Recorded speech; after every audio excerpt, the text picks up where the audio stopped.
So everyone, start करते हैं एक क्वेश्चन के साथ. It says electric field is given by E is equal to minus of say 20 I cap. 20 के साथ R आ जाएगा, 20 R I cap, राइट. ये जो I cap है बेसिकली ये हमारा R cap है. R cap का मतलब क्या है? रेडियली आउटवर्ड होता है ना R cap, इसमें इनवर्ड्स है. तो स्फेरिकल डिस्ट्रीब्यूशन शो किया गया है कि एक रीजन के अंदर इलेक्ट्रिक फील्ड इस तरीके से प्रेजेंट है, यानी कि ये. कोई मुझे बताएगा ये एक पॉजिटिव चार्ज की वजह से है, नेगेटिव चार्ज की वजह से? पॉजिटिव और नेगेटिव? Negative charge. या obviously there is a negative sign in r cap, so it is directed inwards. ऐसे करके इलेक्ट्रिक फील्ड, ठीक है, इनवर्ड्स हमेशा एक नेगेटिव चार्ज के लिए होती है. तो ये इलेक्ट्रिक फील्ड है. अब ये आपसे पूछते हैं कि रेडियस कंसीडर कर लो से 10 सेंटीमीटर, उसके अंदर बताओ कितना चार्ज प्रेजेंट है. मैं दोबारा से बोल देता हूं, देखिए ध्यान से. E is equal to minus 20 R cap in a radius of 10 centimeter. What is the charge enclosed? What is the charge enclosed in a radius of 10 centimeter? ये क्वेश्चन है. कैसे करेंगे देखते हैं भाई. 10 सेंटीमीटर, ये रेडियस में 10 सेंटीमीटर मान लेता हूं. इसमें एक गॉसियन सरफेस बनाती है, ठीक है. इस गॉसियन सरफेस को कितना फ्लक्स क्रॉस कर रहा है, that flux should be equal to charge upon epsilon naught. So flux should be equal to charge enclosed upon epsilon naught. तो मिष्टी एंड कनिष्का, अगर आप लोगों को ये कॉन्सेप्ट पूरी तरह समझ ना आए तो वेट करें ना, it's hardly a matter of 10 minutes. उसके बाद हम नया पार्ट स्टार्ट करेंगे, ठीक है. जितना आ जाए ठीक है. तो flux is equal to charge enclosed upon epsilon naught according to Gauss theorem. अब देखो फ्लक्स कैसे निकाला जाए. हमें तो इस वाले पार्ट पे देखना है ना. तो यहाँ पे R कितना हो गया, 10 सेंटीमीटर. तो यहाँ पे इलेक्ट्रिक फील्ड कितनी हो गई? इलेक्ट्रिक फील्ड हो गई 20 into 10. ये जो यूनिट है ये SI है. इधर 10 सेंटीमीटर था तो 10/100 कर देता हूँ. It comes out to be 2, right. Electric field की मैग्नीट्यूड 2 in SI बन जाती है. That's it. अब ये जो इलेक्ट्रिक फील्ड है हर जगह परपेंडिकुलर है सरफेस, और ये सरफेस एरिया कितना हो गया 4πr². तो समझे फ्लक्स कैसे लिखा जाएगा? 2 into 4πr². 2 into 4πr², ये फ्लक्स बनेगा. फ्लक्स को आप इक्वेट कर देंगे Q enclosed upon epsilon naught से. तो dear Q enclosed will be equal to epsilon times 4 to the 8 pi r². देखो r कितना है 10⁻⁻1, उसका स्क्वायर 10⁻². तो एप्सिलॉन नॉट की वैल्यू पुट कर दो 8.85 10⁻12, राइट, इनटू 8. अब पाई देख लो 22/7 लिखना है, 3.14 लिखना है, इनटू 10⁻². ये सॉल्व करना है. तो आई होप ये कवर अप हो जाएगा. इसी आपका क्वेश्चन आंसर हो गया. Electric field is -20 R in R cap, यानी कि इट इज इनवर्ड्स. और 10 सेंटीमीटर रेडियस में हमें फाइंड आउट करके बताना है कि चार्ज एनक्लोज कितना है. तो हमें पहले फ्लक्स निकालना पड़ेगा. तो आपको दिखाया कि फ्लक्स कैसे निकलता है. फ्लक्स होता है electric field into perpendicular area. तो यहाँ पे electric field into perpendicular area, ठीक है. आंसर आएगा. इसी आंसर में कुछ प्रॉब्लम हो सकती है, यूनिट्स का ध्यान रख लेना. ये देखो ध्यान से यहाँ पे चेक करना क्या यूनिट्स मेंशन की हुई है. तो 20 के साथ R लिखा हुआ है. R अगर सेंटीमीटर में तो फिर आपको उसको मीटर में कन्वर्ट करना पड़ेगा, ये ध्यान रख लेना. और फिर देखो फ्लक्स में तो electric field to perpendicular area आएगा ही आएगा.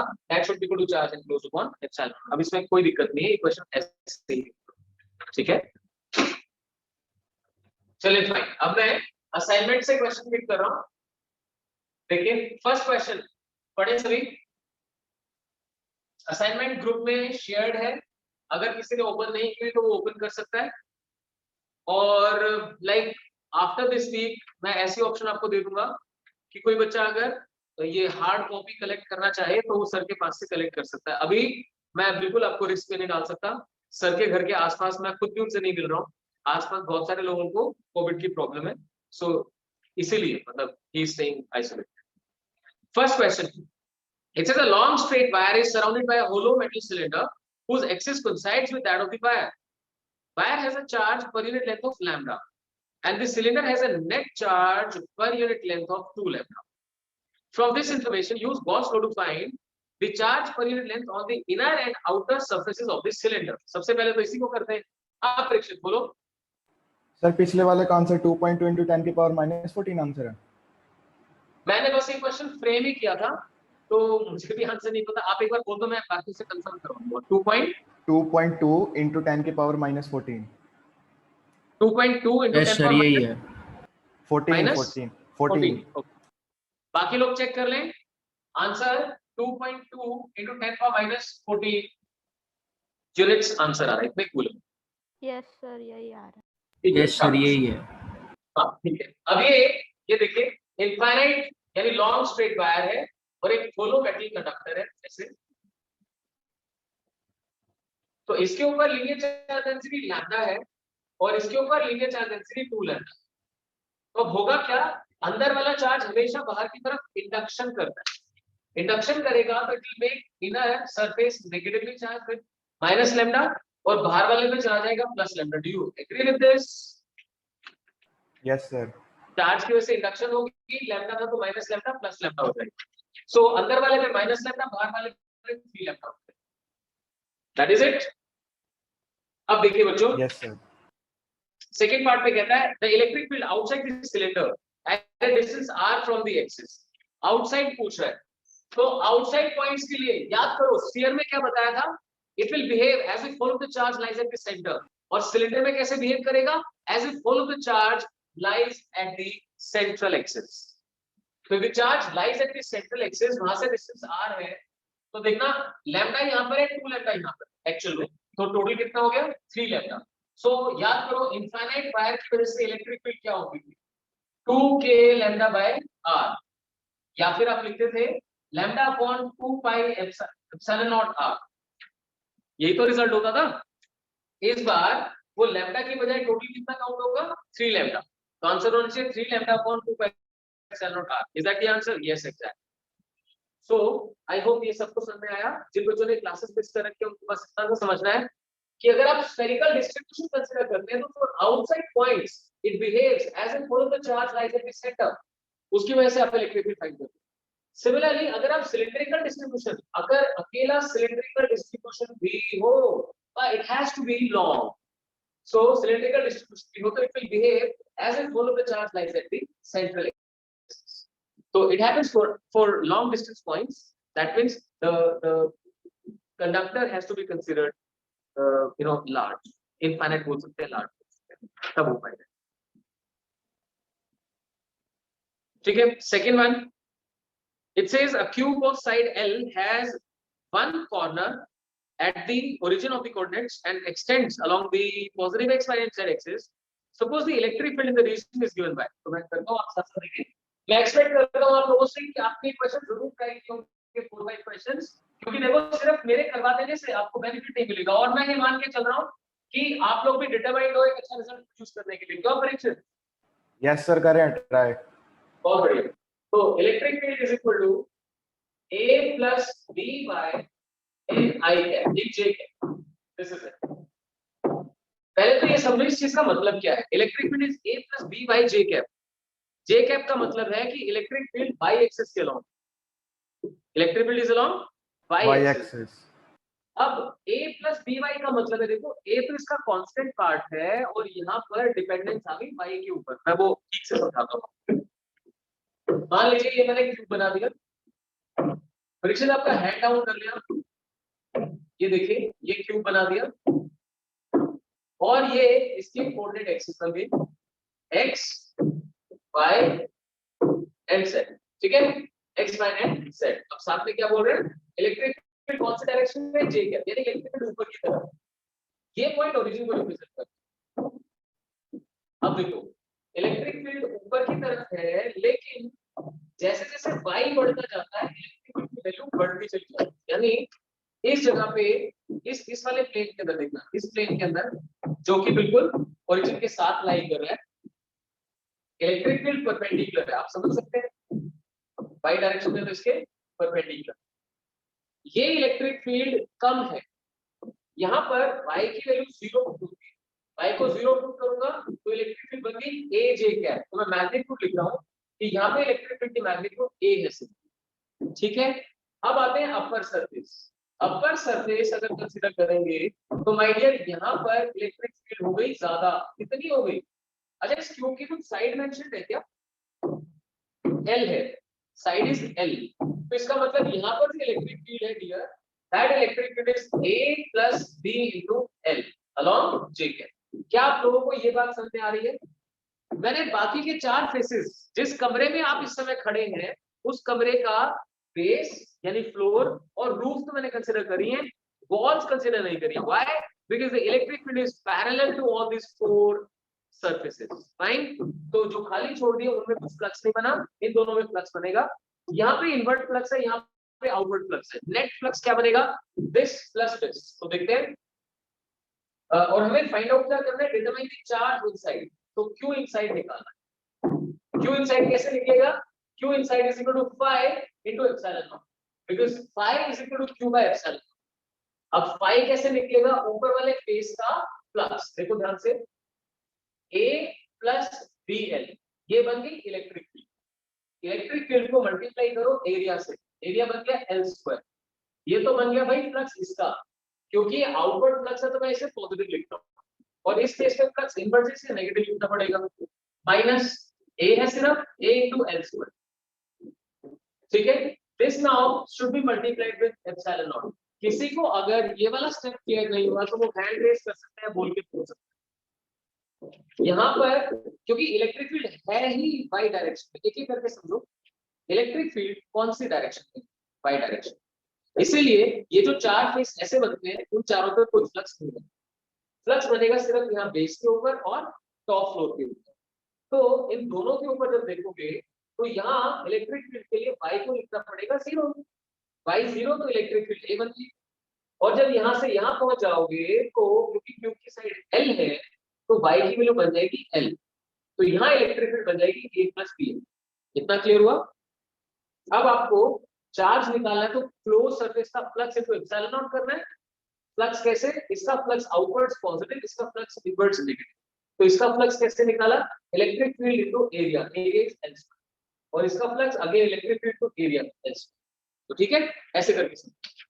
अब इसमें से देखिए, ये जो A L स्क्वायर की टर्म है ये तो कैंसिल हो जाएगी, बचेगा क्या?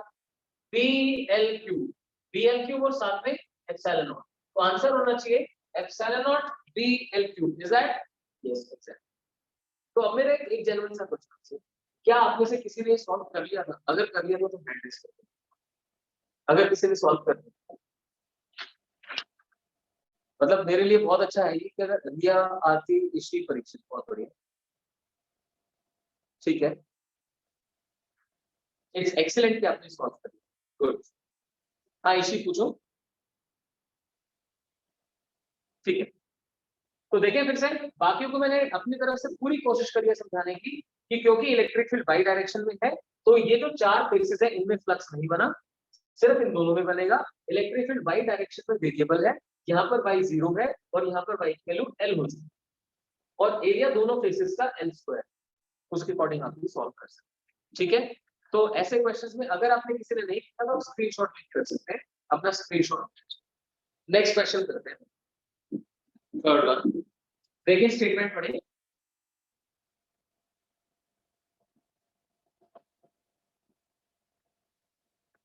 देखो थर्ड वन, इसमें भी इलेक्ट्रिक फील्ड मेंशन की गई है, ये भी क्यूबिकल वॉल्यूम की बात कर रहा है। दिस इलेक्ट्रिक फील्ड इज, मतलब इंपॉर्टेंट है कि आप हल्का हल्का इमेजिनेशन इसमें अपना डालें, जब तक नहीं डालेंगे आप थ्योरेटिकल नहीं चल पाएंगे इन क्वेश्चंस के। तो फिर से क्यूबिकल वॉल्यूम बताओ। आप देखो मैं भी तो जरा भी टाइम नहीं लगाता, फटाफट इरेज किया, फटाफट से बना दिया, आप भी बना ले यार, क्या देर लगती है बताओ। सो दिस इज इट, क्या अब देखिए, this is as per them y direction, this is x direction and this is z direction, तो इन्होंने कंसीडर किया हमें वही। Now this electric field in a cubical volume is on I at J। तो यार मैं चेंज करना चाहूंगा, क्योंकि देखो I कंसीडर करना पड़ेगा ना, तो उधर से इधर की तरफ दिखानी पड़ेगी, आप थोड़ा सा कम कंफर्टेबल रहेंगे। अगर मैं इसे x कंसिडर कर लूं, इसे y, तो ये बन जाएगा z। आई होप आप सब जानते हैं x y z का combination x cross y z होना चाहिए, ऐसे बन। तो इसमें आपको दिखाना थोड़ा सा आसान होगा मेरे लिए। इलेक्ट्रिक फील्ड के दो कंपोनेंट्स, एक x कंपोनेंट जिसकी वैल्यू है E not into 1 plus z by a, ये i कैप के अंदर है, और दूसरा कंपोनेंट दूसरे कलर से चलता है, this component is along j cap इस तरह, और इस कंपोनेंट की वैल्यू है E not into z by a। ठीक है, देखिए ध्यान से समझने की कोशिश करें। इलेक्ट्रिक फील्ड के दो कंपोनेंट्स हैं, एक x में और एक y में, इसकी वैल्यू ऐसे चेंज हो रही है और इसकी वैल्यू ऐसे चेंज। आपको फाइंड करके बताना है, और h लेंथ d है, h d है, one of the corners lies at the origin, वो आ गया। Determine the net charge with in the cube, cube के अंदर नेट चार्ज कितना है ये सॉल्व। तो ठीक है भाई, ऐसी बात है कि इस वाली इलेक्ट्रिक फील्ड की वजह से जो फ्लक्स बनेगा वो इन दो फेसेस से बनेगा, 1 एंड 2। सभी को क्लियर है? फेस नंबर वैसे ऐसे कर देता हूं, face number 1 and face number 2। ये फ्लक्स किसकी वजह से बनेगा? इसकी वजह से। तो पहले यही निकाल लिया जाए। तो जिसने नहीं किया मेरे साथ साथ सॉल्व करना शुरू करेंगे। मैं सॉल्व कर रहा हूं electric flux on face 1 and 2 का combination 5 on in x direction जो बनेगा, दैट इज इक्वल टू, अब देखिए z इधर बन गया, z ऐसे किया ना मैंने, तो यहाँ पे z 0 है इस पूरी एक्सिस के ऊपर, z 0 है इस एक्सिस के ऊपर भी z 0 है। जैसे आप बाहर आते हैं तो z बढ़ने लगता है, यानी कि इस वाले फेस के ऊपर z कांस्टेंट नहीं है। पहले तो यही बात क्लियर होनी चाहिए। देखिए ध्यान से, इस फेस के ऊपर z कांस्टेंट नहीं है। क्यों? क्योंकि ओरिजिन पे z 0 है, यहाँ पे z की वैल्यू d है, क्योंकि इस क्यूब की साइड d है, तो 0 से d तक वेरी कर रही है। तो यार फ्लक्स कैसे निकालूं? या जब कोई चीज वेरी कर रही है तो फ्लक्स कैसे निकालते हैं? इंटीग्रेशन से निकालते हैं। वो इंटीग्रेशन कैसे होगा? देखो, यहाँ से अगर आप एक पर्टिकुलर डिस्टेंस पे आते हैं, जिसको z ही लिख देता हूँ, ये पहुंच गए, वहां पर आप एक स्ट्रिप कंसीडर करें। देखिए ध्यान से, ये स्ट्रिप कंसीडर करें, इस स्ट्रिप की विड्थ कंसीडर करें d से। देख ले ध्यान से, इस स्ट्रिप की विड्थ कंसीडर करें dz, गॉट इट? उसकी वजह से मैं इसके ऊपर अब फ्लक्स निकालूंगा। मैं आपको ये सिखाऊंगा जरूर, हालांकि इस क्वेश्चन में मुझे सॉल्व करने की जरूरत नहीं है, मैं कॉन्सेप्चुअली इसे बिना ये सॉल्व किए भी करवा सकता हूँ, लेकिन आपको ये क्लैरिटी होनी चाहिए कि जब इलेक्ट्रिक फील्ड तो यार x डायरेक्शन में है, लेकिन देखो आपकी तरफ है, लेकिन वेरिएशन z में जा रही है, इलेक्ट्रिक फील्ड उधर है, वेरिएशन z में जा रही है, तो सॉल्व कैसे करो? तो जो ये फेस है, इस फेस के परपेंडिकुलर है इलेक्ट्रिक फील्ड, लेकिन यहाँ पे कम, यहाँ ज्यादा, ऐसे करके इधर से इधर इलेक्ट्रिक फील्ड बढ़ती जा रही है, तो मुझे उसका फ्लक्स निकालना आना चाहिए। तो मैं क्या करता हूँ, z डिस्टेंस के ऊपर dz थिकनेस का एक एलिमेंट चूज कर लेता हूँ। इस एलिमेंट के ऊपर इलेक्ट्रिक फील्ड बन गई E not into 1 plus z by a। ठीक है, अब मुझे इसके ऊपर फ्लक्स निकालना है, तो इस वाले एलिमेंट का फ्लक्स d5 लिखता हूँ पहले। d5 कितना हो जाएगा? फ्लक्स होता है इलेक्ट्रिक फील्ड इंटू एरिया। तो बच्चों इलेक्ट्रिक फील्ड है E not into 1 plus z by a, हो गई electric field into area. Area कैसे निकलेगा? देखो ध्यान से, ये थिकनेस तो हमने dz कंसीडर कर ली, और ये हाइट कितनी है? d, हमने देखा ना हर एक साइड d के बराबर है, तो एरिया हो गया d into dz, d into dz। ये बन गया फ्लक्स इस एलिमेंट के ऊपर। अब अगर इस फेस पे फ्लक्स निकालना है तो करना पड़ेगा इंटीग्रेशन। तो यहां से देखिए, टोटल फ्लक्स निकालने के लिए इंटीग्रेट करना पड़ेगा, जो कांस्टेंट है उसे बाहर निकाल देता हूं, E नॉट कांस्टेंट है, d कांस्टेंट। अब इंटीग्रेशन के अंदर देखिए, 1 प्लस z बाय a, साथ में आ गया dz, 1 plus z by a। हाँ जी, चलिए देखते हैं। मैं आपको बता रहा था कि अगर टोटल फ्लक्स निकालने जाएंगे तो क्या होगा, E नॉट d कांस्टेंट है, 1 plus z by a into dz। इसका इंटीग्रेशन कहां से कहां? अब देखो ये फेस पे वेरिएबल है z, Z की वैल्यू चेंज हो रही है 0 से लेके D तक, 0 से D तक, तो it should go from 0 to D. Now that becomes equal to E naught D into 1 का इंटीग्रेशन Z, Z का इंटीग्रेशन Z स्क्वायर बाय 2, ये तो है ही 0 to D. अब ये कितना बन गया, E naught D as it is into यहाँ पे क्या आ गया plus D square by 2a, इस तरीके से आ जाए,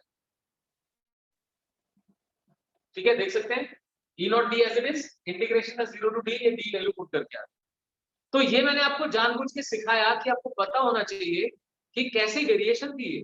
फिर देखें इस सरफेस के अकॉर्डिंग, मैं ये सरफेस ऐसे बना हुआ है, इधर x डायरेक्शन है लेकिन आपकी तरफ z डायरेक्शन, इलेक्ट्रिक फील्ड है तो x डायरेक्शन में, लेकिन अब देखना, लेकिन z की तरफ बढ़ती जा रही है, तो हमने यहाँ से z डिस्टेंस के ऊपर dz थिकनेस की स्ट्रिप कंसीडर करी, उस स्ट्रिप के ऊपर फ्लक्स निकाला, क्योंकि वहां पर इलेक्ट्रिक फील्ड ऐसे बनती है, electric field into area, area कैसे निकला dz इनटू d, उसका इंटीग्रेशन किया, ये फ्लक्स बन गया, तो समझे ये फ्लक्स है इनवर्ट्स।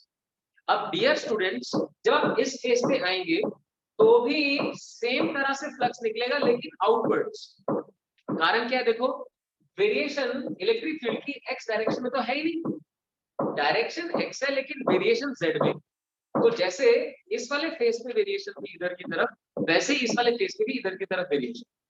अब इस वाले फेस में फ्लक्स इनवर्ट था, इस वाले फ्लक्स पे फेस इस वाले फेस पे फ्लक्स आउटवर्ड्स है, तो जितना इनवर्ट फ्लक्स उतना आउटवर्ड फ्लक्स, नेट फ्लक्स कितना हो गया z 0। तो अब क्या होता है, नेक्स्ट टाइम जब भी आप ऐसा क्वेश्चन करेंगे तो आपको क्या सोचना होगा, आपको इमेजिन करना होगा कि यार सरफेस तो ऐसे दे रखा है और वेरिएशन ऐसे दे रखी है, तो यार जितने मर्जी सरफेस कंसीडर कर लो, सभी के ऊपर फ्लक्स की मैग्नीट्यूड सेम आने वाली है, so inward flux is equal to outward flux, net flux becomes 0, so that's it.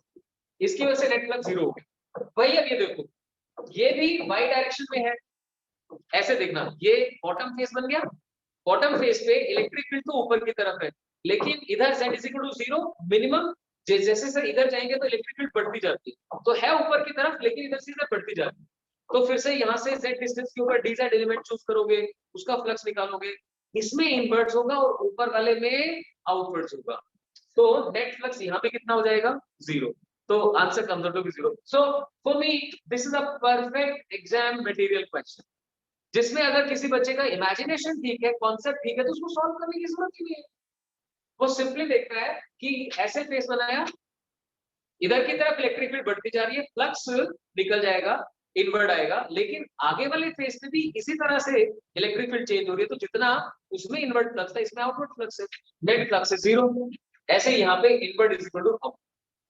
तो बताएं समझ में आया आपको ये क्वेश्चन? Yes sir. ठीक है, so this was a very good question, जिसको फिर भी थोड़ी बहुत कमी रह गई हो वो इसकी रिकॉर्डिंग जरूर देख के और कवर अप कर लेना, राइट। तो आज के लिए एक लास्ट क्वेश्चन और कर लेते हैं, फोर्थ क्वेश्चन, देखिए पढ़े आप लोग। सर फिफ्थ में डाउट है। हाँ कोई बात नहीं, पहले फोर्थ करो तो फिफ्थ करवा दीजिए, 5 क्वेश्चन कर लेते हैं, परीक्षा की स्पेशल डिमांड है। तो फोर्थ क्वेश्चन देखिए आप, व्हाट डज इट से? As per fourth question, again we have to consider a cubical surface, but this time ध्यान दें, this time ये जो लाइन है, मान लो यहाँ पे एक ही बात है, यहाँ पर है ये लाइन ऐसे इनफाइनाइट, ऐसे करके इनफाइनाइट। अब ये पूछ रहे हैं infinite line wire having linear charge density lambda passes through one edge of the cube having edge length L. Find the total flux passing through the cube. इस लाइन ऑफ चार्ज की वजह से cube को कितना flux cross करेगा? तो जो मैं पूछूं उसका आंसर करते जाना, और आज तो मैं चॉइस लेना चाहूंगा कि जिससे पूछूं वो आंसर करना। So my question goes to चलो जिस बच्चे को मुझे विश्वास है कि वो बता देगा उसी से पूछता हूं। Sanya, you just tell me ये लाइन ऑफ चार्ज को एनक्लोज करने के लिए, कंप्लीटली एनक्लोज करने के लिए मुझे कितने क्यूब चाहिए? अगर और कोई आंसर करना चाहे तो वो हैंड रेज कर सकता है। यहां पर ये जो लाइन ऑफ चार्ज हमने देखी है, इस लाइन ऑफ चार्ज को एनक्लोज करने के लिए कितने क्यूब चाहिए? सान्या का आंसर बिल्कुल सही है। और कौन कौन आंसर करना चाहता है? अमन हुसैन नहीं बेटा, कुछ और देखना पड़ेगा। तुषार आप बताना चाहें? खुशी? सर 4। 4, शाबाश। मेरे ख्याल हर कोई इमेजिन कर पा रहा है। कनिष्ठा का आंसर भी सही है, ऋतिक का आंसर भी सही। बहुत बढ़िया। Dev and Parveen as well, excellent.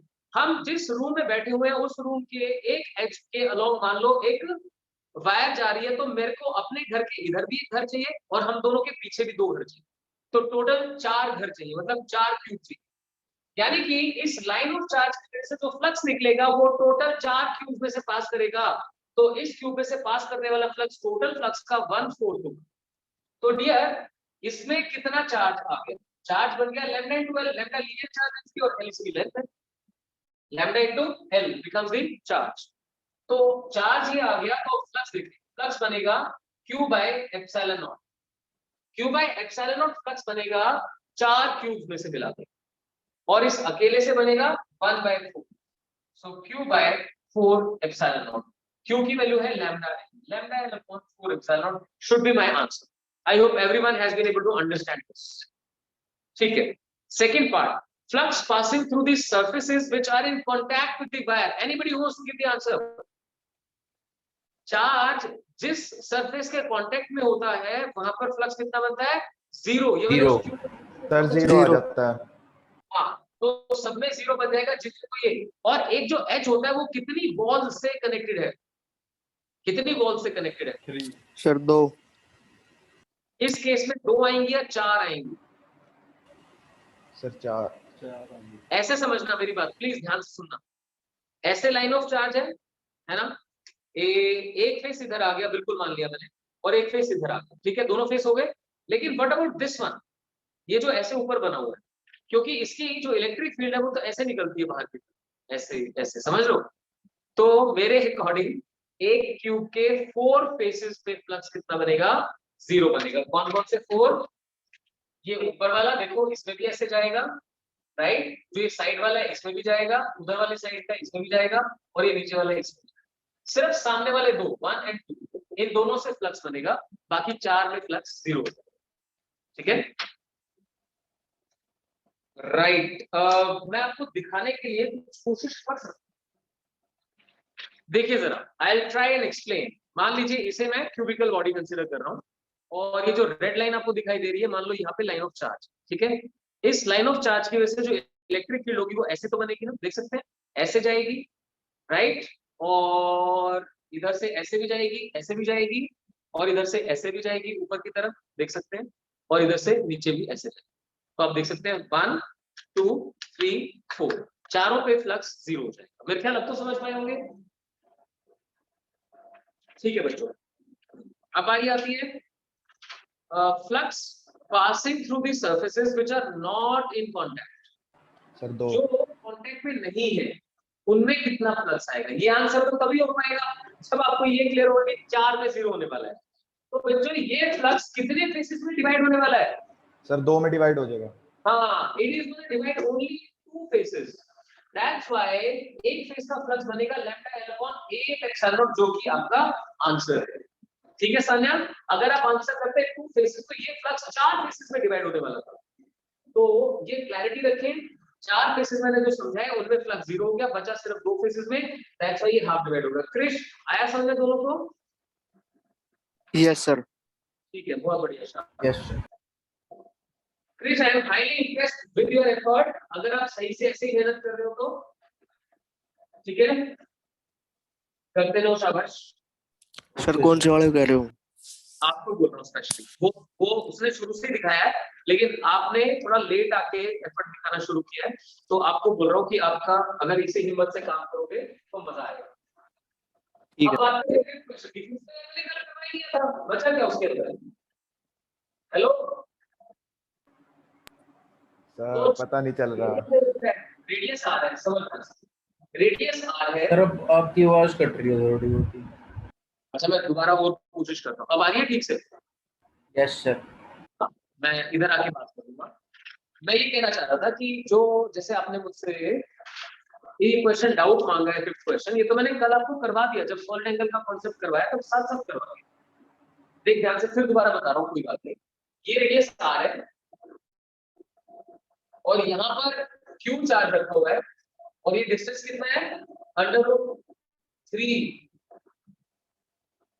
3b को r कर दो। अच्छा r = √3b, सॉरी थोड़ा सा डिफरेंट है,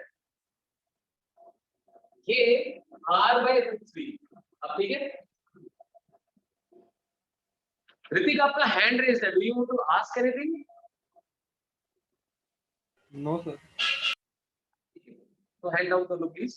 बाकी देखिए ये डिस्क है जिसकी रेडियस r है और इसके सेंटर से एक्सिस के अलावा r/√3 डिस्टेंस के ऊपर चार्ज q रखा हुआ है। आपको क्या करना है, so that if 1/4 of the electric flux from the charge passes through the disk। अच्छा, इस चार्ज की वजह से 1/4 फ्लक्स ही इस सरफेस को क्रॉस करता है, ये सॉल्व करना है। तो मैं थोड़ा रिवर्स करके कर देता हूँ। अगर मैं इस डिस्टेंस को r/√3 कंसीडर करूं तो फ्लक्स 1/4 आना चाहिए, राइट? दोनों तरीके से सॉल्व कर देता हूँ। इसकी वजह से जो फ्लक्स बने यहाँ वो चाहिए 5/4। तो समझिए माय डियर, अगर मैं एक चार्ज की वजह से टोटल फ्लक्स देखूं तो परीक्षित बताना जरा कितने एंगल में जाएगा, सॉलिड एंगल में? 4 पाई। सॉरी 4 पाई। हाँ एक्सीलेंट। बाकी सभी भी समझते हैं, एक चार्ज को एनक्लोज करने के लिए स्फीयर चाहिए, स्फीयर सॉलिड एंगल बनाता है 4 पाई। तो टोटल 4 पाई में जाने वाला था, लेकिन ये है 1/4 है तो 4 पाई का 1/4 यानी कितना हो गया, पाई। यानी ये जो सॉलिड एंगल है, ध्यान रखना सॉलिड एंगल पाई है। अब मैं कोशिश करूंगा इस हाफ एंगल थीटा को निकालने की। हाफ एंगल थीटा निकालने का तरीका क्या है? सॉलिड एंगल होता है 2 पाई * 1 - cos theta. 2 pi cos theta। हाँ तो ये सॉलिड एंगल मिल गया पाई, तो पाई = 2 पाई * 1 - cos थीटा। पाई से पाई कैंसिल, 1 - cos थीटा बन गया भाई 1/2। तो बच्चों cos थीटा बन गया 1/2। इसका मतलब है थीटा कितना बन गया, cos थीटा 60 60 बन गया सर। 60 डिग्री, एंगल आ गया 60 डिग्री। ठीक है, अब देख बेस B था और ये परपेंडिकुलर R था, तो भाई tan 60, ध्यान देना ये एंगल अगर 60 है तो tan 60 is perpendicular upon base यानी R/B। तो √3 आ जाएगा सर नीचे। आगे √3 बन गया, तो B कितना बच गया, R/√3। ठीक है, थोड़ा सा सपोर्ट ये मैं आपसे जरूर चाहता हूँ कि जो मैं ऐसे कैलकुलेशंस करता हूँ उनमें आप भी कोशिश करो। tan 60 होता है √3 = R/B, R is B√3, B is R/√3। Parikshit बता भाई समझ में आया तेरे को? Yes sir. तो देख करना चाहिए था ना तुझे क्वेश्चन। सर ट्राई किया था, मतलब हो समझ नहीं आ रहा था। नहीं वही कहना चाह रहा हूँ, मेरी बात को थोड़ा सा पॉजिटिवली लो। जितना हमने डिस्कशन कर लिया था उसके बाद मैं आपसे एक्सपेक्ट करूंगा कि आप ऐसे क्वेश्चंस को निकालो, एक बार, दो बार, तीन बार कोशिश करें। ठीक है, यस फिर देखो आपको क्या सोचना था।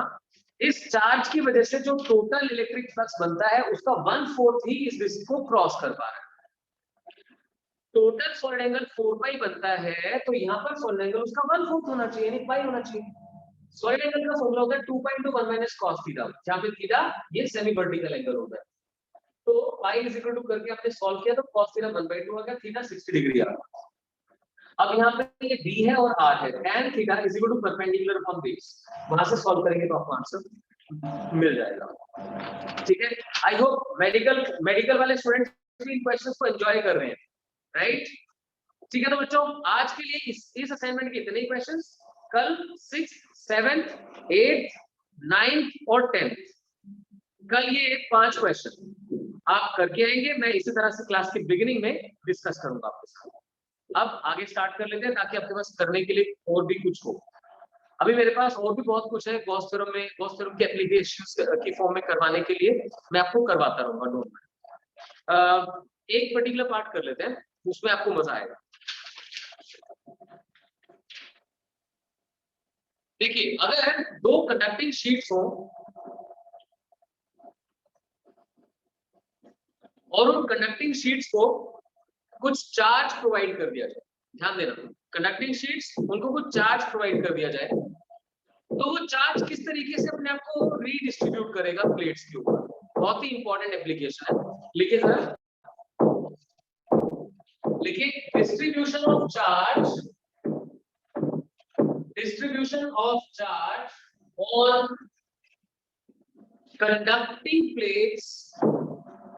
conducting plates placed close to each other. Distribution of charge on two conducting plates placed close to each other. तो मान लीजिए एक प्लेट यहाँ पर है, थोड़ा सा मैं थिकनेस शो करूंगा, और एक प्लेट यहाँ पर है। हमने इस प्लेट को चार्ज दे दिया डिस्ट्रीब्यूशन ऑफ चार्ज, हमने एक प्लेट को चार्ज Q1 दिया, दूसरी प्लेट को चार्ज Q2 दिया। हम ये देखना चाहते हैं face number 1, face number 2, face number 3, face number 4, इन चारों फेसेस पे क्या क्या चार्ज अपीयर करेगा। ये बहुत ही इंपॉर्टेंट एप्लीकेशन है और मैं चाहूंगा ये सॉल्व करने के बाद इसका रिजल्ट आप अच्छे से याद करें। ठीक है, सभी बच्चे ध्यान से बनाएं। हेडिंग तो मैंने आपको लिखवा दी है, अब आप ये बना लीजिए। प्लेट 1 है, प्लेट 2 है, फेसेस 1 2, फेसेस 3 4, इसके पास चार्ज Q1, इसके पास चार्ज Q2। लिखिए charges given to the plates are Q1 and Q2 respectively. Charges given to the plates are Q1 and Q2 respectively. ठीक है, अब लिखिए let the charges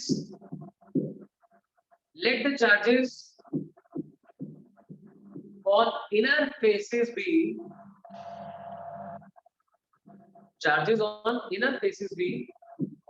Q and minus Q.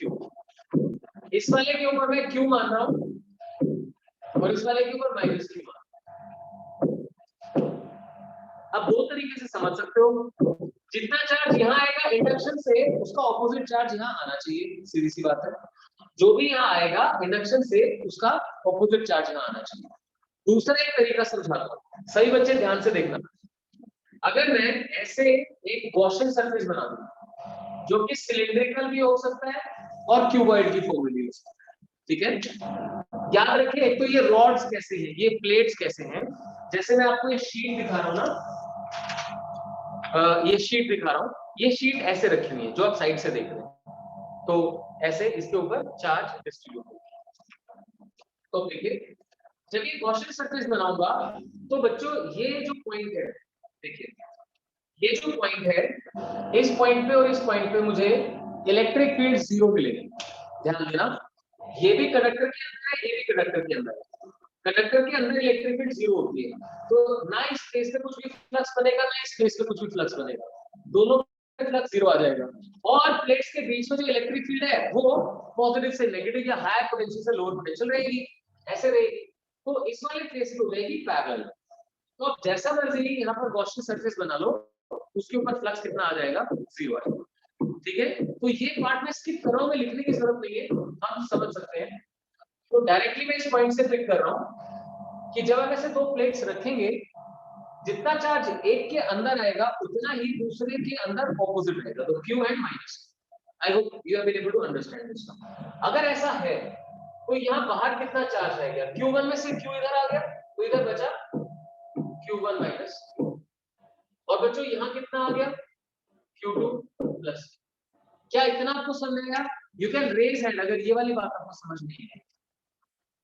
हमने ये late किया है, हमें नहीं पता कितना आएगा, क्यों लेट कर दिया तो इधर माइनस क्यों आ गया, तो Q1 में से Q इधर आ गया तो इधर कितना बचा, Q1 माइनस Q। अब अगर इधर माइनस Q आया है तो इधर प्लस Q भी तो जाएगा ना, तो Q2 प्लस Q इधर आ जाएगा। अब बच्चों हमें Q की एग्जैक्ट वैल्यू फाइंड आउट करनी है। ये वैल्यू कैसे फाइंड की जाए, उसके लिए फिर से मैं उसी पॉइंट पे आऊंगा कि अगर मैं यहाँ पर एक पॉइंट चूज करता हूँ P पॉइंट, तो electric field eight point P should be 0। देख सकते हैं आप, P पॉइंट के ऊपर इलेक्ट्रिक फील्ड 0 होनी चाहिए। अब ध्यान देना, आप सब जानते हो पॉजिटिव चार्ज की फील्ड आउटवर्ड्स होती है, नेगेटिव चार्ज की फील्ड इनवर्ड्स होती है, और हम इन सभी प्लेट्स का एरिया ए मान लेते हैं, सभी प्लेट्स का एरिया ए है, ठीक है। तो आप जानते हैं सिग्मा क्या होता है, सिग्मा इज क्यू बाय ए। तो यहाँ पे surface charge density sigma sigma 1 हो गई, उसको लिखते जाएंगे, मतलब सिग्मा 1 सिग्मा 2 सिग्मा 3 सिग्मा 4। अब एक फेस पे, सिर्फ एक तरफ फेस पे अगर सरफेस चार्ज डेंसिटी सिग्मा है, तो उसकी वजह से कोई मुझे इलेक्ट्रिक फील्ड बताए क्या होगी, सिग्मा अपॉन एप्सिलॉन नॉट या सिग्मा अपॉन 2 एप्सिलॉन नॉट। बोले बोले Sigma upon- sigma sigma upon upon 2 sigma upon 2 epsilon not. Excellent. एक तरफ का फेस कंसीडर किया, दोनों नहीं, दोनों करते तो सिग्मा अपॉन एप्सिलॉन होता। तो इसकी वजह से भी electric field sigma upon epsilon not, इसकी वजह से भी, इसकी वजह से भी और इसकी वजह से भी। अब देखना, ये भी पॉजिटिव, ये भी पॉजिटिव, ये नेगेटिव और ये पॉजिटिव। अब ध्यान दो, इस पॉइंट P के ऊपर इस Q की वजह से, यानी इधर वाले सिग्मा की वजह से जो इलेक्ट्रिक फील्ड राइट में बनेगी, उतनी ही इधर वाले नेगेटिव सिग्मा की वजह से इनवर्ट जा जाएगी। यानी इस वाले Q और इस वाले माइनस Q का इफेक्ट तो कंसीडर करने की जरूरत ही नहीं है। समझ सकते हैं? एक तो आप मेरी ये बात समझे कि इलेक्ट्रिक फील्ड को कितना लिखेंगे, सिग्मा अपॉन 2 एप्सिलॉन। अब सिग्मा क्या होता है, चार्ज अपॉन एरिया, सो 2a एप्सिलॉन। किसी भी एक साइड ऑफ प्लेट की वजह से इलेक्ट्रिक फील्ड है q by 2a epsilon.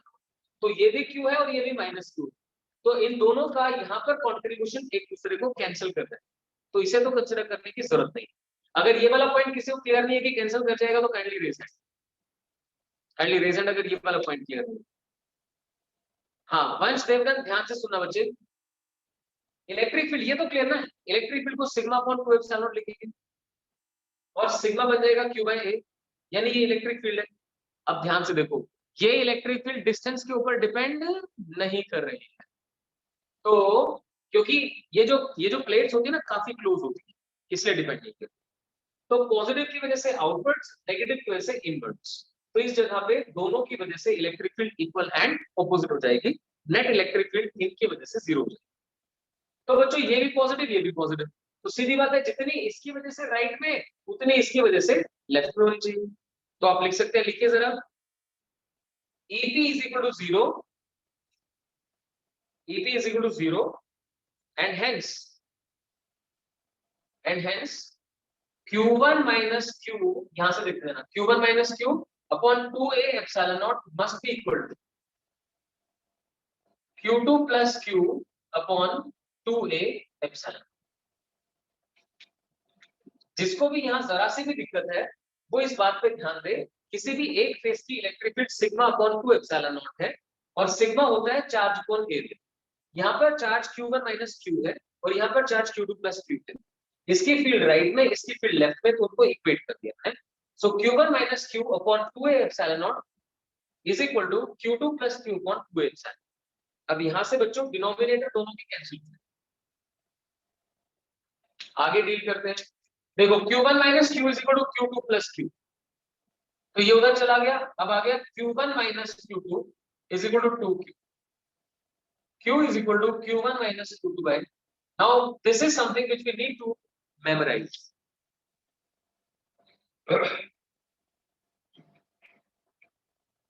Sorry, हम में से हर किसी को ये रिजल्ट याद करना है, जो भी चार्ज था उसको सब्ट्रैक्ट करो और डिवाइड बाय 2 कर दो, वो इधर आ गया, this minus this upon 2 is Q, और उसका नेगेटिव यहाँ पर, बचा हुआ चार्ज यहाँ पर। अभी मैं इसकी प्रैक्टिस करवाऊंगा आप लोगों को, आप ध्यान से देखते हैं। मिष्टी, आई होप आप ये बात समझ सकते हो। देखो क्या किया डियर, हमने Q1 Q2 चार्जेस प्रोवाइड किए, मान लिया यहाँ पे Q आ गया तो यहाँ पे माइनस Q आ गया, क्योंकि अंदर वाले दोनों faces equal opposite charges attract करते हैं, ऐसे मान, तो Q माइनस Q। अब इसमें से Q इधर आ गया तो इधर बचा Q minus Q1 minus Q, minus Q इधर आया तो इधर प्लस Q चला गया, तो Q2 प्लस Q। अब मैंने कंडक्टर के अंदर एक पॉइंट P कंसीडर किया, हम जानते हैं कि कंडक्टर के अंदर इलेक्ट्रिक फील्ड 0 हो जाती है, तो इसीलिए P पॉइंट पे इलेक्ट्रिक फील्ड हमने 0 कर दी। यहाँ पर इन दोनों का कंट्रीब्यूशन कैंसिल आउट हो रहा है, कारण दोनों पे सरफेस चार्ज डेंसिटी सेम है पर साइन ऑपोजिट है, तो जितनी एक की वजह से फील्ड होगी उसकी ऑपोजिट दूसरे की वजह से हो जाएगी, तो इन दोनों का तो हमने कंट्रीब्यूशन कंसीडर ही नहीं किया। अब ये वाला फेस इधर है, ये वाला फेस इधर है और पॉइंट बीच में, तो जितनी फील्ड ये प्रोड्यूस करेगा उतनी ही फील्ड ये प्रोड्यूस करेगा। अब फील्ड के लिए हमने समझ लिया, फील्ड का फॉर्मूला होता है सिग्मा अपॉन 2 एप्सिलॉन, एक फेस की वजह से वो सिग्मा होता है चार्ज अपॉन एरिया। तो बस चार्ज की वैल्यू करते गए और सॉल्व किया, क्यू आ गया q1 माइनस q2/2। तो जो भी चार्ज था उसको सब्ट्रैक्ट करो, डिवाइड बाय 2 करो, वो इधर का राइट और उसका नेगेटिव उधर का। लिख लिया, याद करना है q1 माइनस q2/2। ऐसे ही एक बार ये सॉल्व करके देखो जरा, q1 माइनस q कितना आ रहा है, लिखिए जरा। चार्ज ऑन फेस 1,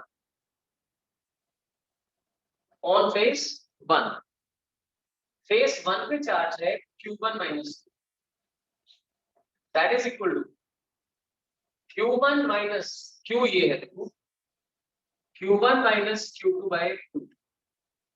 मैं नहीं चाहता कि आपको बार बार देख के लिखना पड़े, आपको ये याद करना है, अंदर q1 माइनस q2/2। इसे सॉल्व करके बताइए क्या आंसर आ रहा है आपका।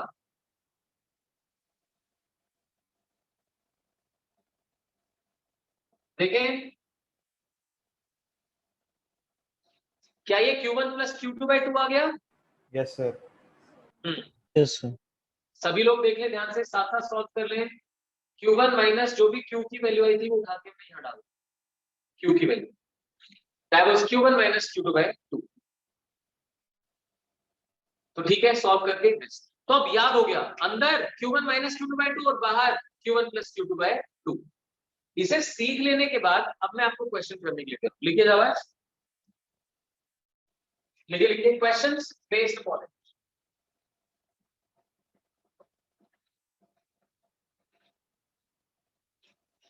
बिल्कुल ही सिंपल क्वेश्चन से स्टार्ट करता हूं। एक प्लेट, दूसरी प्लेट, सरफेस ऐसी रहेंगे 1 2 3 4। मैंने इस प्लेट को चार्ज दिया q, दूसरी को कोई चार्ज प्रोवाइड नहीं किया।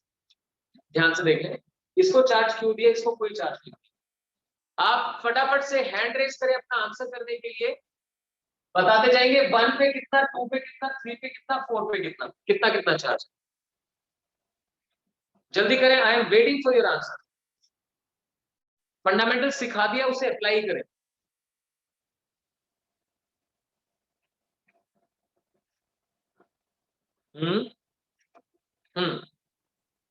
सानिया का आंसर बिल्कुल सही है, बाकी भी करो, थोड़े से निडर बन के आंसर करो यार, गलत बनेगी जो थोड़े से निडर बन के आंसर करोगे।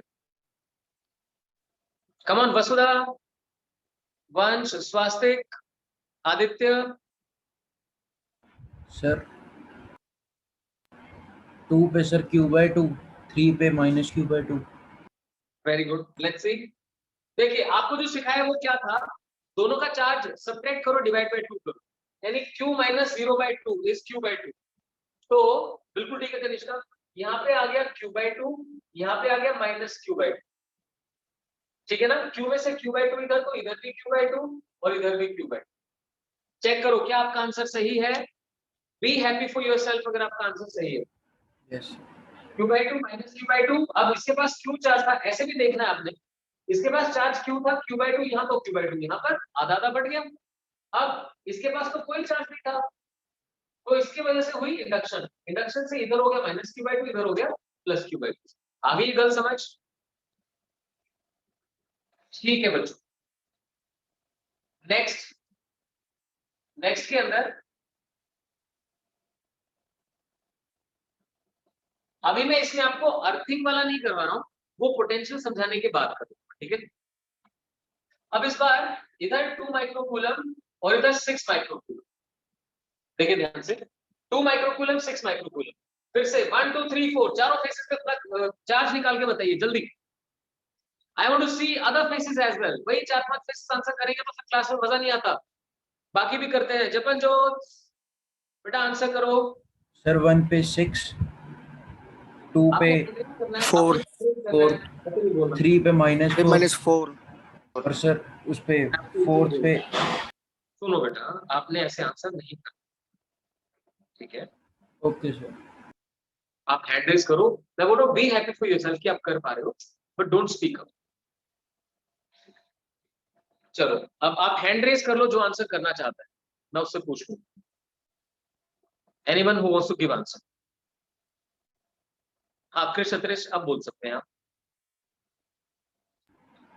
सर फर्स्ट के लिए चार्ज आएगा sir 6 microcoulomb, okay sir second के लिए 4 माइक्रोकूलम, थर्ड के लिए -4 माइक्रोकूलम। अब देखिए इसमें कुछ भी समझा बच्चे, अगर इधर 6 आ गया इधर 4 आ गया तो 6 + 4 10 हो गया ना, लेकिन इसके पास तो 2 माइक्रोकूलम चार्ज था, कुछ तो आपने गलत किया है। कृष आप आंसर करो। सर 1 पे 1 आएगा सर, 2 पे 4 आएगा सर, अच्छा चलो 3 मेरे पे साथ करो, मुझे एक चीज बताओ, यहाँ पे चार्ज कितना आना है, 6 + 6/2 आना है, 2 + 6/2 आना है कि नहीं आना है? आपने फॉर्मूला क्या याद किया कि अंदर वाले फेस पे Q1 - Q2/2 और बाहर वाले फेस पे Q1 + Q2/2। जब तक आप उससे ध्यान नहीं रखेंगे तो क्वेश्चन गलत होगा। Q1 + Q2/2 8/2 यानी 4, तो बच्चे इधर आएगा 4 माइक्रोकूलम और इधर भी आएगा 4 माइक्रोकूलम, इन दोनों पे 4 आ गया।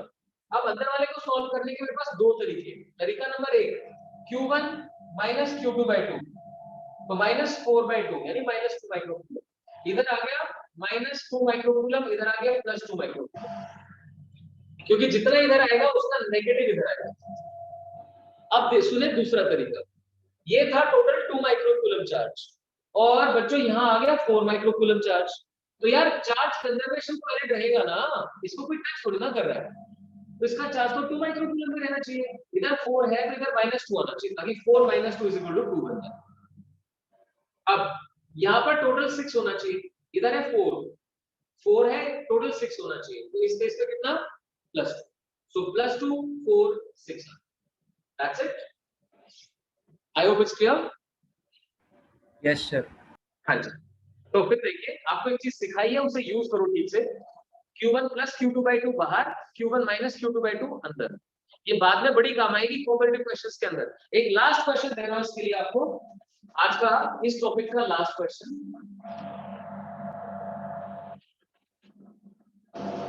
करें शाबाश। फिर से 2 शीट्स कंसीडर कर रहा हूं। मिस्ट्री आई वुड लाइक कि अगर आपको समझ रहा है तो आप कंट्रीब्यूट करना डियर।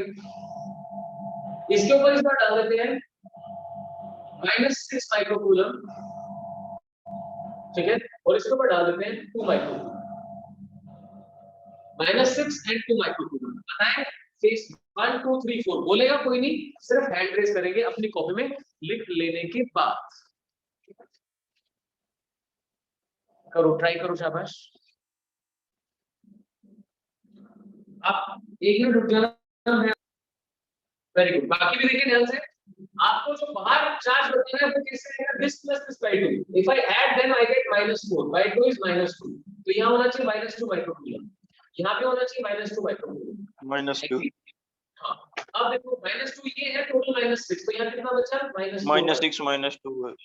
हाँ, तो यहाँ पे आएगा 4 माइक्रोकूलम।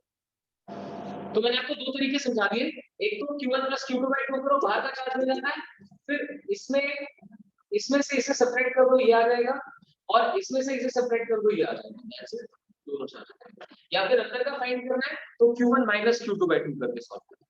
आई बताएं, अब देखिए कॉन्सेप्ट इसके पीछे का क्या था और डायरेक्ट फिर याद करके करने के लिए कितना आसान है। सो इस तरीके से we need to do the derivations and then use the results to make the questions easier and spend lesser time to solve this. ठीक है जी, चलिए फाइन।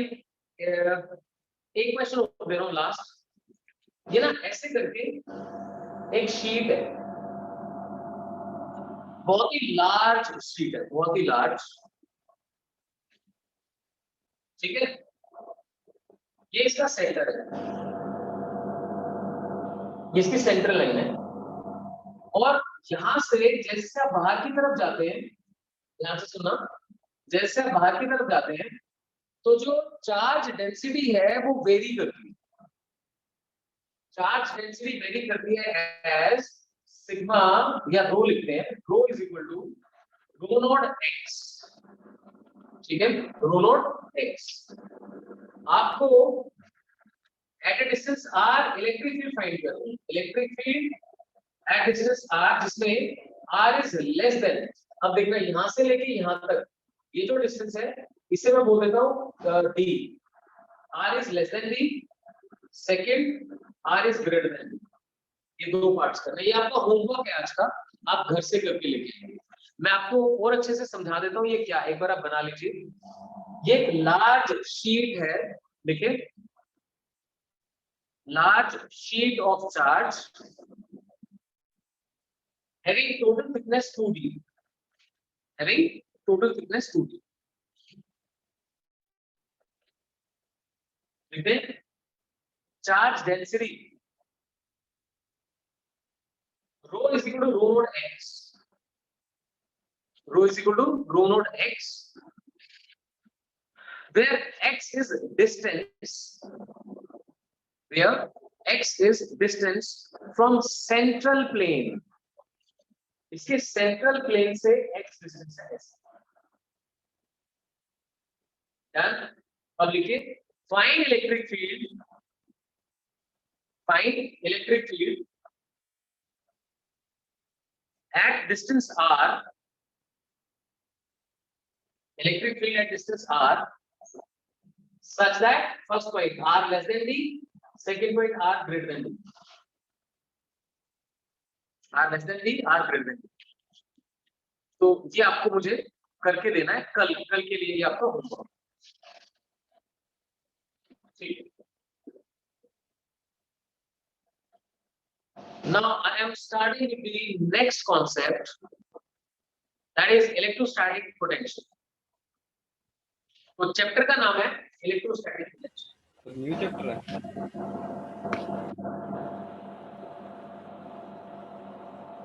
सर, न्यू चैप्टर है। मैं न्यू चैप्टर स्टार्ट कर रहा हूं, electrostatic potential.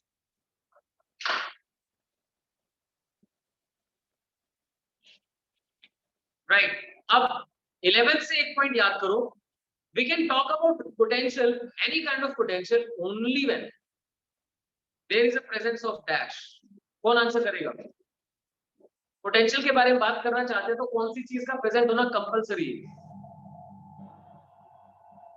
Variation, sorry, variation, किस चीज की? Potential difference। Charge unequal charges। कुछ और बताएं। अगर मुझे चाहे ग्रेविटेशनल पोटेंशियल की बात करनी हो, चाहे इलेक्ट्रोस्टैटिक पोटेंशियल की बात करनी हो, तो वहां पर कौन सी चीज प्रेजेंट होनी कंपलसरी है? फील्ड, कैसी फील्ड? electric, इलेक्ट्रिक फील्ड, कैसी फील्ड? अब देखो ग्रेविटेशन के लिए तो इलेक्ट्रिक फील्ड नहीं चाहिए, और Gravitational। हाँ? Gravitational field। तुषार का आंसर सही आया। Magnetic field. आप सभी लोग माइक ऑफ कर लीजिए प्लीज, माइक्स ऑफ कर लीजिए। देखिए कॉन्सेप्ट क्या है, if you want to talk about potential और पोटेंशियल एनर्जी, क्या चीज होनी कंपलसरी है? याद करो जो बच्चे मेरे पास 11th में पढ़े हैं, मैंने कितनी बार आपको ये बात बोली कि पोटेंशियल तभी होगा जब क्या चीज प्रेजेंट होगी? कंजर्वेटिव फील्ड या कंजर्वेटिव फोर्स। ठीक है, सो कनिष्का आप भी ध्यान से समझे, जब कंजर्वेटिव फील्ड प्रेजेंट होती है यानी कंजर्वेटिव फोर्स प्रेजेंट होती है, then only you can talk about the presence of potential। तो अगर हमें ग्रेविटेशनल इलेक्ट्रोस्टैटिक की बात कर रहे हैं अभी, तो अगर हमें इलेक्ट्रोस्टैटिक पोटेंशियल के बारे में बात करनी है तो पहले ये पक्का हो जाना चाहिए कि जो इलेक्ट्रोस्टैटिक फोर्स है वो कंजर्वेटिव है। तो वही करें, सबसे पहले इसी चीज को प्रूव करते हैं। लिखिए जरा, to calculate work done by electric field of a charge, to calculate work done by electric field of a charge and show that it is conservative in nature, it is conservative in nature। ठीक है, बनाना शुरू करें। एक charge Q यहां रख दिया, एक दूसरा चार्ज है एक गिवन इंस्टेंट ऑफ टाइम पे, उसका डिस्टेंस r है और वो dr बाहर की तरफ मूव करे, लेकिन एक्चुअली में आप उसे किसी पॉइंट A से B लेकर जाना। सच दैट ए तक के डिस्टेंस को मैं आर इनिशियल लिख रहा हूँ, आर इनिशियल, और बी तक के डिस्टेंस को मैं आर फाइनल लिख रहा हूँ। बनाए शाबाश। What we have to show is there's a charge q present here. Another charge, say that charge is q naught, which is to be taken from A to B. क्योंकि electric field A से B जाने में Q not के ऊपर कितना work करेगी हम ये निकालना चाहते हैं। ठीक है बच्चों, बना लिया आप सभी ने? ठीक है, अब देखिए वर्क डन क्या होता है, work done force into displacement होती है। कोई मुझे बताए इन दोनों चार्जेस के बीच की जो फोर्स है क्या वो कांस्टेंट है या वेरिएबल है?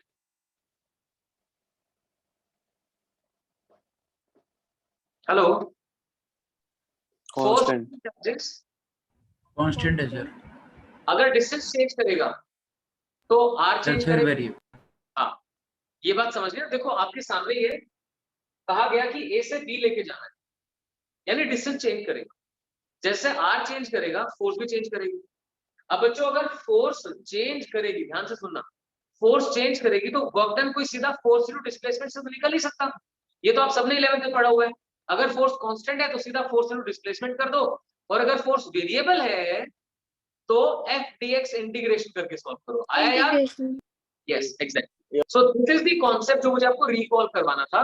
मैंने आपको दो कॉन्सेप्ट्स रिकॉल करवाए। पहला, अगर आप इलेक्ट्रोस्टैटिक पोटेंशियल के बारे में बात करना चाहते हैं तो आपके पास कोई कंजर्वेटिव फील्ड या फोर्स होनी चाहिए। दूसरा, अगर आप एक फोर्स की वजह से वर्क निकालना चाहते हैं और वो फोर्स कांस्टेंट नहीं है, वेरिएबल है, तो उस केस में आपको इंटीग्रेशन से सॉल्व करना पड़ेगा। So let us do that. लिखिए जरा, ये डायग्राम बना लिया आप सभी ने? देखिए क्यू, यहाँ पे क्यू नॉट लिख दीजिए, distance R, point A R initial, point B R final, इतना सा बनाना है बस। तो अब लिख दीजिए, let at an instant separation between charges be r. Let at an instant separation between charges be r. Next line में force experienced by q naught. Force experienced by q naught हम लिख सकते हैं k q q naught by r square r cap. We know outward direction को r cap define करते हैं, तो force on q not बन गई k q q not upon r square r cap. Done. अब देखिए इसी फोर्स की वजह से dr डिस्प्लेसमेंट करवाएंगे और फिर इंटीग्रेशन करेंगे। लिखिए नेक्स्ट लाइन में, work done by this force, work done by this force during a very small displacement dr, work done by this force during a very small displacement dr, that is dw, f dr cos 0. Agreed? देखें तो ध्यान से, force है f, f into dr into cos of 0, क्योंकि दोनों की direction same है। F D R cos 0, एफ की वैल्यू पुट करता हूं k q q नॉट बाय r स्क्वायर, साथ में आ गया dr, k q q नॉट बाय r स्क्वायर dr। अब लिख दीजिए total work done, total work done in displacing from A to B, total work done in displacing from A to B, A से B तक डिस्प्लेस करने में total work done क्या बनेगा, इसका integration, integration of k q q not upon r square dr। अब देखिए A से B जाएगा तो r इनिशियल से r फाइनल जाएगा। बताएं किसी को यहां तक कोई परेशानी हो? r डिस्टेंस पे फोर्स आपने देख लिया, रिपल्सिव फोर्स है, आउटवर्ड चली गई, वर्क डन के लिए एफ डी आर cos 0 आ गया, टोटल वर्क के लिए इंटीग्रेशन करना है इनिशियल पॉइंट से final point, that is it. अब कोई बताए 1/r स्क्वायर का इंटीग्रेशन क्या होता है?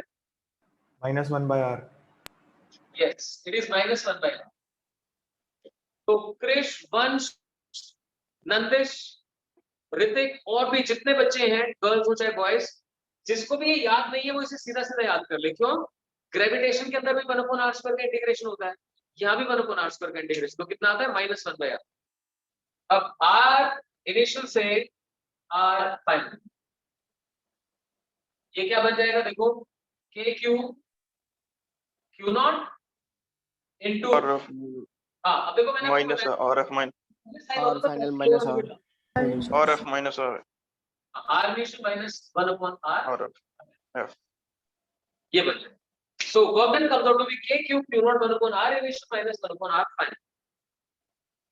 Right, now look at the result. This result includes only the initial and final position. It has got nothing to do with the path in between. ये path ऐसे की बजाय ऐसे भी होता तो भी ultimately work done यही आता.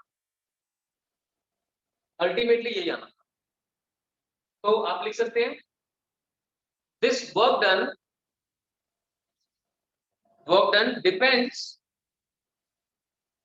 depends only on initial and final position. This work done depends only on initial and final position, comma, so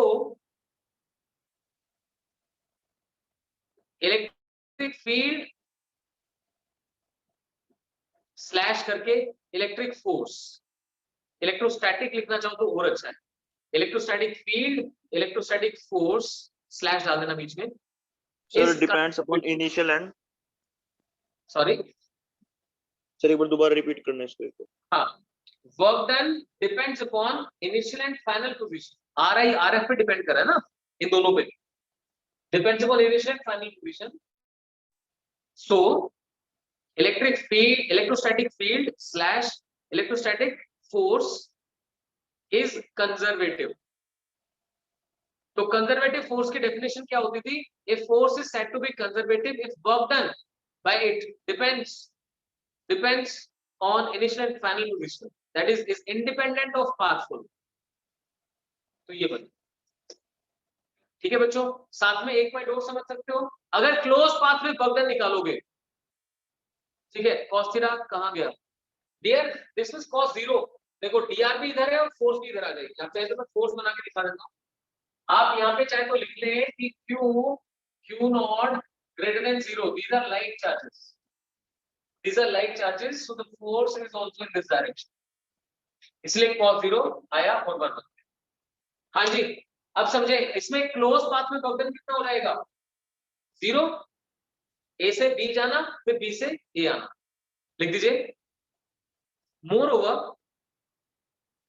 work done along a closed path is also 0. Work done along a closed path is also 0. जैसे ये 2 point choose कर लिए, यहां से यहां जाना और यहां से वापस आना, 2 अलग अलग पाथ दिखा दिए, जाना और आना. अब इन पॉइंट्स की नेमिंग सपोज मैं कर देता हूं ए और बी. अब ए से बी जाने का वर्क में RA माइनस 1/RB आएगा और बी से ए आने में 1/RB माइनस 1/RA आएगा. जब दोनों को ऐड करो तो क्या बन जाएगा? 0. तो आप चाहे तो लिख लें WAB plus WBA becomes equal to 0. Work done along a closed path would come out to be 0.